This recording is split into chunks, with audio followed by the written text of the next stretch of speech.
Yang terhormat, Bapak Ibu Dewan Juri, teman-teman peserta Lomba Monaco 2022, dan para pendengar yang dirahmati Allah Subhanahu wa Ta'ala. Assalamualaikum warahmatullahi wabarakatuh. Ketika kita berbicara dan berdiskusi tentang peran pemuda di era milenial, saya selalu teringat pada perkataan pahlawan proklamator Indonesia, Putra Sang Fajar, Presiden pertama Indonesia yang selalu terngiang-ngiang dalam benak sanubari dan menjadi salah satu lecut cambuk dalam kehidupan saya. Ketika beliau berkata dengan penuh semangat dan menggelora, "Berikan aku 10 pemuda, aku akan guncangkan dunia."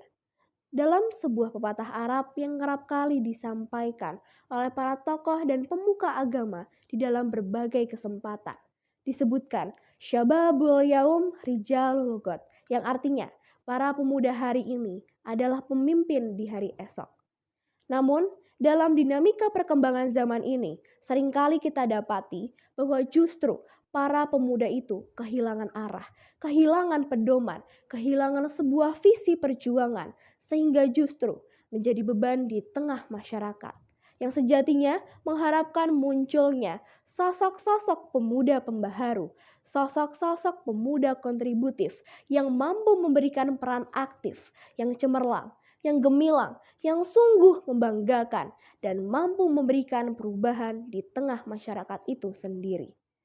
Maka, sebagai bagian dari sebuah generasi yang disebut milenial, izinkan saya mengutarakan pendapat saya terkait peran pemuda di era yang serba modern ini, yang serba penuh dengan kompetisi dan dipenuhi dengan aliran arus informasi, sehingga sulit dibedakan mana yang benar dan mana yang salah.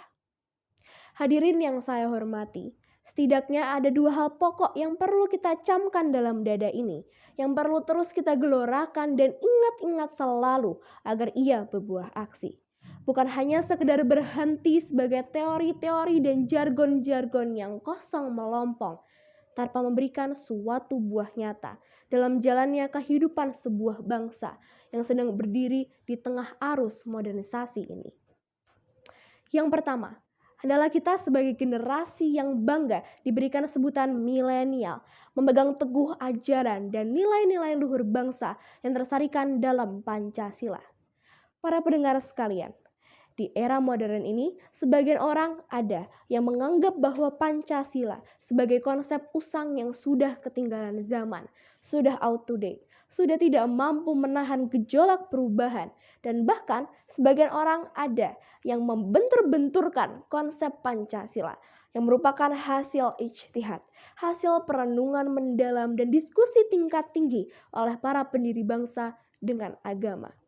Dikatakan bahwa Pancasila ini bertentangan dengan agama, sehingga mereka harus memilih di antara keduanya.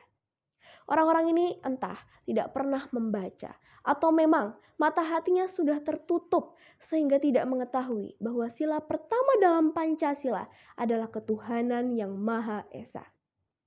Apa artinya itu?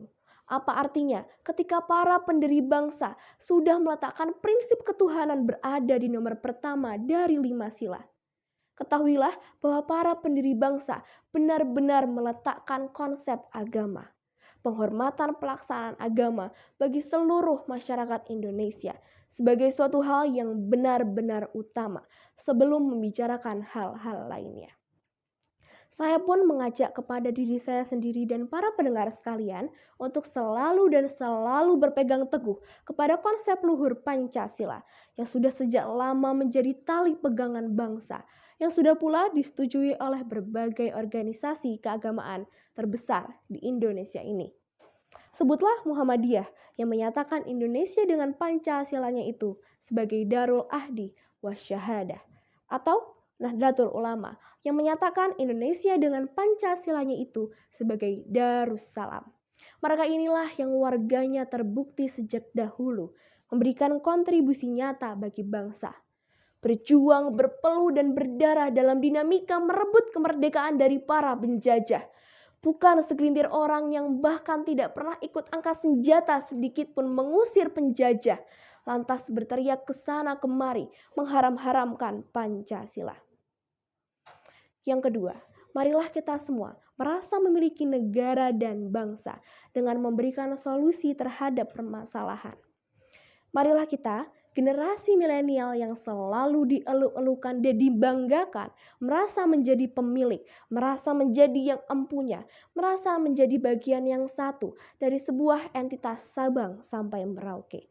Yang lagi-lagi bukan sekedar 4 kata, geographical entity, tapi ia merupakan satu national entity.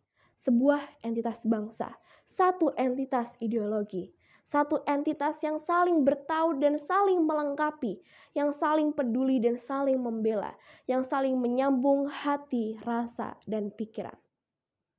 Hadirin yang berbahagia, sebagian besar generasi milenial terkadang merasa jengah, merasa jenuh dan begitu gregetan dengan apa yang dilakukan oleh para pemimpin dan orang-orang yang mengaku mewakili rakyat. Dengan kelakuan mereka yang begitu mengecewakan, begitu memuakkan, dan begitu jauh dari harapan. Sehingga sebagian pemuda menganggap bahwa tiada gunanya menjadi bagian dari masyarakat yang sudah rusak sedemikian rupa. Saya katakan perasaan ini wajar, tapi jangan diteruskan. Jangan dibiarkan kita putus asa sejak muda melihat kelakuan generasi yang hanya tinggal menunggu kala sang waktu untuk kita gantikan. Saya, Zahra Emir Yasmin dari SMP Mutual Kota Magelang, pamit undur diri. Terima kasih. Wassalamualaikum warahmatullahi wabarakatuh.